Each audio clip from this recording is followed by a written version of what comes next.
안녕하세요. 김현자 집사입니다. 이번 네팔 단기 선교에서 가장 많이 불렀던 찬양이 은혜인 것 같아요. 그래서 모든 순간이 은혜가 되어서 저는 조금 디테일하게 간증문을 좀 작성해 보았습니다. 7개의 챕터로 나눠가지고 한번 시간의 흐름에 따라서 제가 한번 간증문을 작성해 봤는데요. 첫 번째 장은 선교부장 아니야입니다. 저녁 9시쯤 되었을 때 조집사가 집에 들어오면서 하는 말이 황장로하고 이야기를 나눴는데 선교부장을 맡게 되었다는 것입니다. 아, 이런 선교 가려고? 이랬어요. 나는 조집사에게 내일 가서 황장님한테 못하겠다고 말해라, 그렇게 말했거든요. 그랬더니 맡을 사람이 없는데 어떻게 하냐, 1년만이나 하지 뭐, 이렇게 말하는 거예요. 그러면서 선교부장이 꼭 선교를 가라는 법은 없지 않느냐, 이렇게 말하고, 그 선교부장이라는 그 타이틀이 저희에게는 조금 부담스럽게, 부담감으로 마음속에 자리 잡게 되었습니다. 그런데 이제 네팔 선교를 청년들 중심으로 가겠다는 이야기를 듣고서 아, 작년은 안 가도 되겠지? 이렇게 또 마음을 선교에 대한 마음을 또 회피하고 있었는데, 그럴수록 선교에 대한 마음은 조금씩 마음 한켠에 더욱더 자리를 잡게 되었습니다. 금요 성령 집회 때 기도할 때마다 선교의 마음은 더욱더 뜨거워졌고, 저는 계속 회피하면서 인정하지 않았습니다. 선교를 2살 앞두고 조집사가 먼저 선교에 대한 결단을 내렸고, 후에 저는 남편과 함께 하기로 마음을 고쳐 먹었습니다. 두 번째 이야기, 이름 모를 청년들. 첫 선교 모임에 저는 이름 모를 청년들과 마주하며 한 사람씩 관찰하기 시작했습니다. 첫 번째, 두 번째 연속되는 모임 속에서 청년들과의 예배와 교제는 시간이 지날수록 더욱 뜨거워졌고, 기쁨 안에서 선교를 준비하는 청년들의 마음 자세는 이미 선교지에 와 있는 듯 잘 훈련되어지고 있었습니다. 팀원들은 서로 위로하고 배려하고 마음의 어려움을 정직하게 고백하면서 공동체가 하나 되어져 가고 있는 것이었습니다. 순종하기, 시간 지키기, 공동체를 우선으로 하기, 목표를 정확히 알기, 기도하기 등 준비하는 팀원들은 준비 모임을 은혜롭게 잘 준비하고 있었습니다. 세 번째, 기도. 저는 선교를 가야 하는 이유에 대해서 궁금했습니다. 한국에서도 믿지 않는 사람들을 찾아 전도하는 것도 제대로 못하고 있는데 이방 나라에 가서 선교를 해야 하나? 왜 선교를 가야 하지? 왜 남편이 선교 부장으로 세워졌지? 왜 내 마음에 선교의 마음을 부으시는 거지? 저는 이러한 고민들로 인해서 기도를 하기로 마음먹었습니다. 그래서 6월 중순부터 한 끼 금식을 하면서 기도하기 시작했습니다. 그리고 매일 새벽에 선교 준비와 청년들을 위해서 얼굴을 떠올리면서 기도했습니다. 그런데 선교에 대한 간절한 기도보다 예수님을 떠나 있는 저의 자녀의 기도가 더욱 간절했습니다. 아, 내 자녀도 네팔 선교에 가서 이 청년들의 한 일원이 되었으면 얼마나 좋았을까. 저는 저희 자녀가 예수님을 다시 만나고 예수님 앞에 돌아올 수 있게 해달라고 울부짖으면서 기도했습니다. 기도할 때마다 자녀에 대한 기도는 더욱 뜨거워졌습니다. 네팔 선교 가기 전에 저는 하나님이 네팔을 향한 기도를 시키시면서 아, 내 자녀를 구원시키시려고 기도를 시키시는구나, 이것이 기도의 응답이라고 생각했습니다. 하지만 그것은 기도의 응답이 아니었습니다. 4장, 선교 첫날 보여주신 은혜.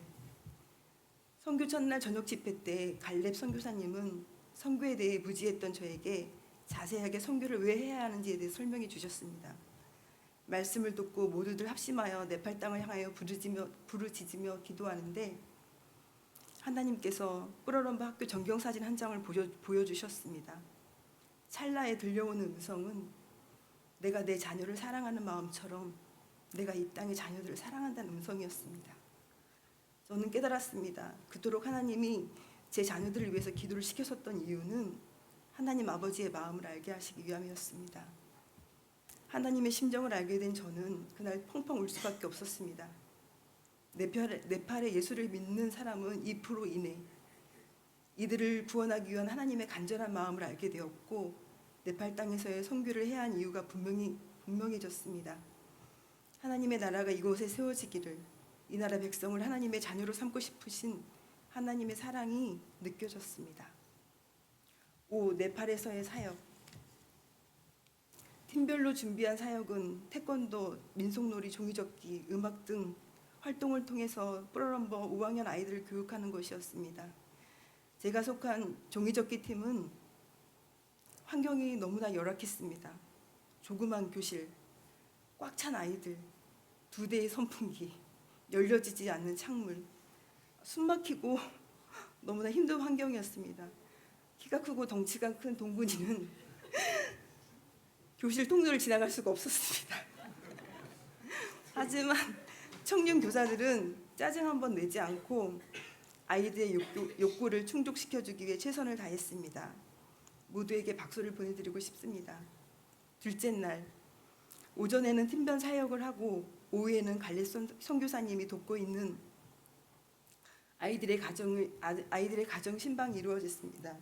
쌀 25kg와 간식을 가지고 4팀이 한 가정씩 방문을 했는데 저희 팀은 이사장님과 통역해 주시는 분, 그리고 에스더 선교사님, 이렇게 저희 팀원은 5학년 수비아의 가정에 가게 되었고, 이 가정은 3개월 전에 아버지가 폐암으로 돌아가셨고 어머니는 농사일을 하러 가시고 아이들을 교육하기 위해서 방 한 칸의 열악한 환경에서 할머니가 손자 손녀를 돌보고 계셨습니다.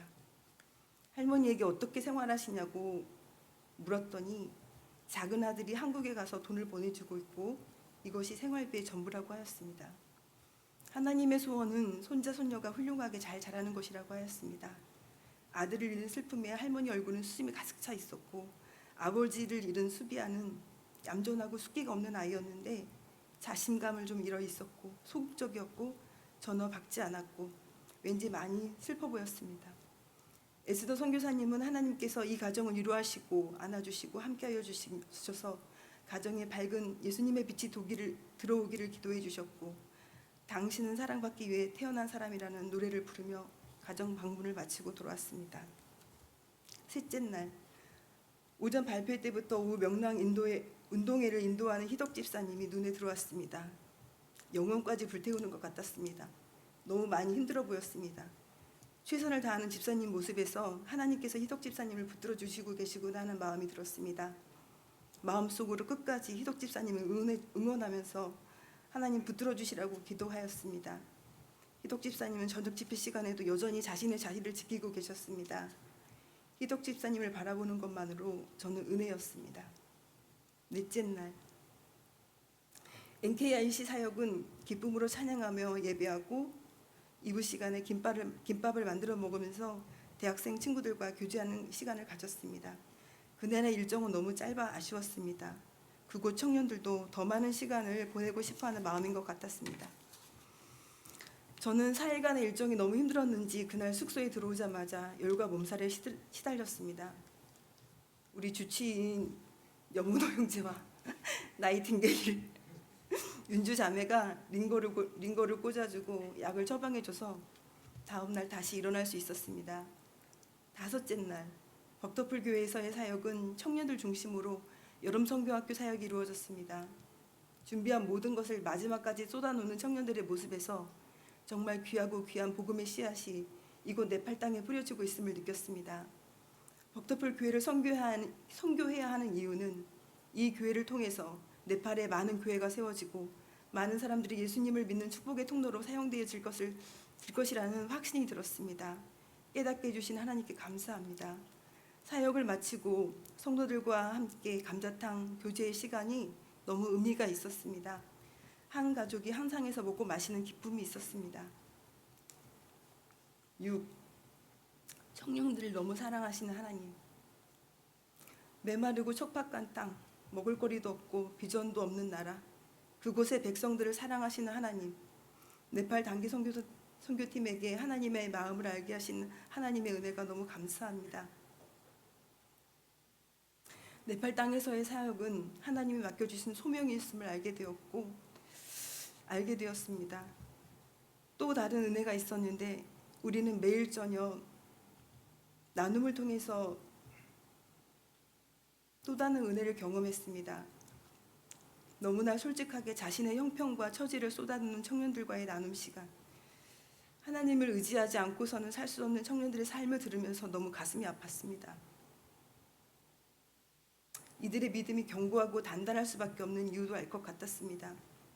너무 고난이 많은 청년, 네팔 선교지보다 한국에서 일상이 더 힘들다고 말하는 청년, 부모님의 부재, 병환, 이혼, 버림받음, 믿지 않는 가족들과의 갈등, 경제적 어려움 등등 이러한 환경 속에서도 그들은 선교를 택했습니다. 주여 하나님, 우리 청년들의 삶의 무게가 너무 무겁습니다. 이들의 삶을 돌보시고 힘이 되어 주시고 함께 동행하여 주옵소서. 이들을 도와주옵소서. 이들의 삶을 알게 하시고 기도하게 하시니 감사합니다. 기도가 저절로 되었습니다. 선교를 다녀와서 저는 두 가지 결단을 내렸습니다.